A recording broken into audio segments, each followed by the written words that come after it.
This week marks many coinciding new beginnings. There's the obvious set of beginnings, and there are others. Like many of you, I stayed glued to the television much of the morning on Wednesday, marveling at the rituals created to inaugurate President Biden and Vice President Harris. A markedly different celebration this year, given the current state of affairs.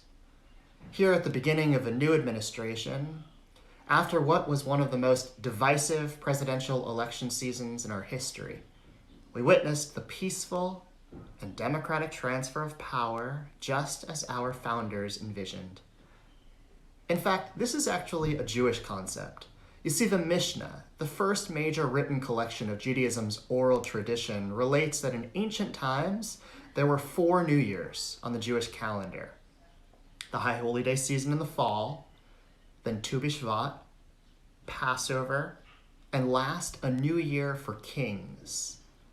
That 4th New Year, the New Year for Kings, was said to be the date on which leaders marked the end of one term and the beginning of another. I found it refreshing this week to hear our leaders, both Democrats and Republicans, speak about the need for unity, acknowledging that we cannot continue with the same hateful us versus them mentality that has poisoned our politics and so many aspects of our lives. I pray their words were not just for the cameras, but that our leaders in Washington soon realize that their success and ours will require actually speaking with one another, debating the issues, and working together on behalf of all Americans. As Rabbi Geffen taught in her sermon last week, praying for our government officials is a regular part of traditional Jewish prayer. In the Bible, the prophet Jeremiah exclaimed, "Seek the welfare of the city where you live and pray to the Eternal on its behalf. For in its prosperity, you shall prosper." Formal prayers for the government were included in the Siddur as early as the 14th century and adopted as a fixed component of our liturgy by the 17th. Prayer, though, we know, is not enough. As Rabbi Abraham Joshua Heschel taught, prayer cannot bring water to parched fields or mend a broken bridge or rebuild a ruined city. The work of justice and peace requires action. That responsibility does not belong to our leaders alone, but Jewish tradition reminds us that we are each not only capable of working towards peace, but commanded to pursue it. In this week of transition for our nation, I pray that we take it as an invitation for all of us to engage in the holy pursuits of unity and shalom. Let us heed the words so powerfully spoken this week by National Youth Poet Laureate Amanda Gorman. We will raise this wounded world into a wondrous one. There is always light if only we're brave enough to see it. If only we're brave enough to be it. Next week marks another transition, another new year, Tu B'Shvat, the New Year for trees. The holiday, which actually starts at sundown on Wednesday, began as an agricultural festival to mark the transition between the springtime and the planting season. So even here in the middle of winter, we can begin to envision our gardens, to plant the seeds for the spring. Some of us will plant the parsley that we'll use at Seder.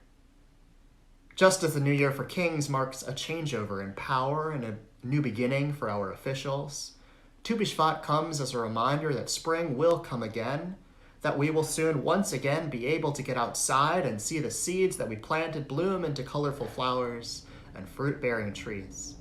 A natural world created for us to enjoy and even to help shape. How liberating. Which brings me to the Torah reading this Shabbat and a third New Year, Passover, the Jews' particular New Year, on which we recount our people's liberation from slavery. We find an early reference to what will much later become the Passover Seder in this week's Torah portion, Bo, the very first commandment given to the newly recognized nation of Israel. God tells Moses and Aaron that they shall instruct the Israelites about the Paschal offering. We learn they were commanded to eat the flesh, roasted over the fire, with unleavened bread and with bitter herbs. Just as our people have done for generations, we too will soon lift up Pesach, Matzah, and Maror and recount our ancestors' journey out of Egypt, encouraging each of us to step into the story and wrestle with the holiday's big questions. As we read every year around the Passover table, in every generation, a person is obligated to look at oneself as if they personally had gone out of Egypt. The Exodus led to a new beginning for our biblical ancestors, and our remembrance of their journey connects us to each other and to the larger Passover narrative to which we are all a part, even if we experience that narrative differently. As I began, this week marks many coinciding new beginnings, each representing a transition for us, and the planting of a seed for a prayer yet realized. The new year for kings, planting seeds of democracy and a more just society for all. The new year for trees, planting seeds that will grow to be the food we enjoy, as well as opening our eyes to the abounding beauty all around. And the new year for our people, planting seeds of empathy for those still enslaved, and recognizing the deep connections among each of us today and back through the generations. O guardian of life and liberty, may our nation always merit your protection. Teach us to give thanks for that which we have by sharing it with those who are in need. Keep our eyes open to the wonders of creation and alert to the care of the earth.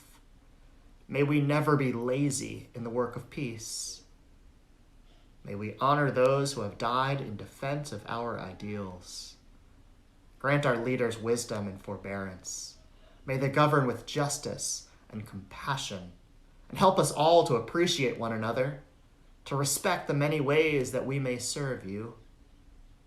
May our homes be safe from affliction and strife, and our country sound in body and spirit.